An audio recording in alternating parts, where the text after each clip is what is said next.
Welcome to This Explainer. Today, we're doing something really special. We're taking a measured, slightly reverent, but deeply fascinating dive into the mind of one of the 20th century's absolute literary giants, James Baldwin. Specifically, we're looking at his masterpiece collection of essays, Nobody Knows My Name. And I've got to tell you, This Explainer is filled with the most striking quotations from this work, lines so powerful they will make you want to read the entire book immediately. Our focus today is how Baldwin held up an unrelenting mirror to American identity, forcing a nation to look at its own beautifully complex yet deeply flawed reflection. Let's anchor ourselves right off the bat with the cover of the vintage international edition of the book. Just look at that face, that piercing, undeniably human gaze. It's like he's seeing right through all the myths we tell ourselves, isn't it? Throughout his essays, Baldwin uses that exact same unblinking observation to force America to confront itself. He isn't just talking about race here, he's digging into the fundamental question of who we are, both as individuals and as an entire society. In America, the color of my skin had stood between myself and me. In Europe, that barrier was down. Think about the sheer gravity of that for a second. Why on earth did an American literary master have to cross an entire ocean, literally abandoning the country he was born in, just to figure out who he was? It's profoundly tragic when you realize the social forces of his homeland were so blinding that they actually obscured his own reflection. Section 1. Escape to find oneself. We're going to trace Baldwin's flight, both physically and psychologically, from America to Paris, and eventually to the snowy mountains of Switzerland. Okay, let's dive into this. So what exactly did Baldwin find in his European exile? Well, first off, he was desperate for a release from the suffocating pressure of what was then called the Negro problem. Over in Europe, he didn't feel like he had to apologize for simply existing. Plus, he escaped that very distinct American pressure to constantly flex his muscles, to prove he was just a regular guy.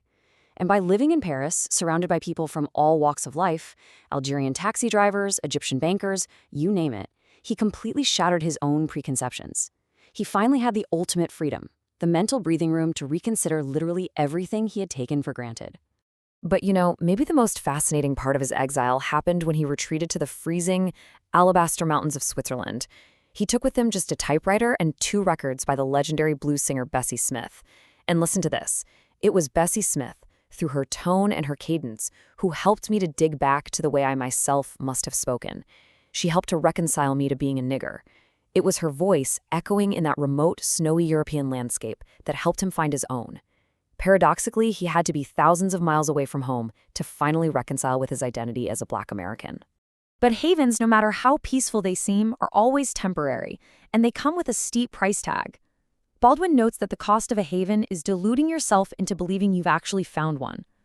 This harsh realization essentially ended what he called his first youth. He writes, "The unexamined life is not worth living, and I know that self-delusion is a price no writer can afford." Basically, he had to face the music. And that reality was the unescapable self. You see, removing yourself from menacing social forces doesn't actually fix the root problem. Why? Because, as Baldwin painfully discovered, those forces have already taken root inside you. They've become interior. He realized he had dragged all his American demons across the Atlantic with him. The grand social problem had morphed into a deeply personal one. He couldn't just hide out in Europe forever. He had to go back to America, not just to face the nation, but to face himself. Section 2. The Roots of Racism. Having looked inward, Baldwin turns his incredibly sharp analytical eye outward to see why America clings so desperately to racial hierarchy. To get this, Baldwin argues we have to understand the massive gap between the myth of America and its reality. The myth, of course, is that we're this society of endless upward mobility, climbing rung by rung up the ladder of success. But the reality? Shadowing that shiny dream is what he calls a sleeping terror. It's this profound underlying social paranoia. Americans, he observes, are absolutely terrified of slipping back. And not just dropping down a rung on the ladder, but falling entirely into chaos and losing their identity altogether. In a way, the Negro tells us where the bottom is. Because he is there, and where he is, beneath us, we know where the limits are and how far we must not fall. Now, what's really interesting about this insight is how it frames systemic racism as a bizarre psychological crutch for the white majority. By deliberately forcing a specific group to the absolute bottom, everybody else gets this twisted reassurance that at least they haven't fallen completely into the abyss themselves. And honestly, this next quote brilliantly exposes the sheer irrationality of all of it. It is only too clear that even with the most malevolent will in the world, Negroes can never manage to achieve 1/10 of the harm which we fear. Baldwin is pointing out that this nameless fear driving segregation and violence, it actually has zero to do with Black Americans. Instead, it's entirely about the white majority's own internal terrors, their own deep-seated insecurities, and their own profound crisis of identity. He distills the reality of living under that fear into a chilling definition of paternalism. This came to him after a really profound encounter in Atlanta with an older Black man who was directing him to a segregated bus. Baldwin looked into this man's eyes and saw a lifetime of enduring a very specific type of hell.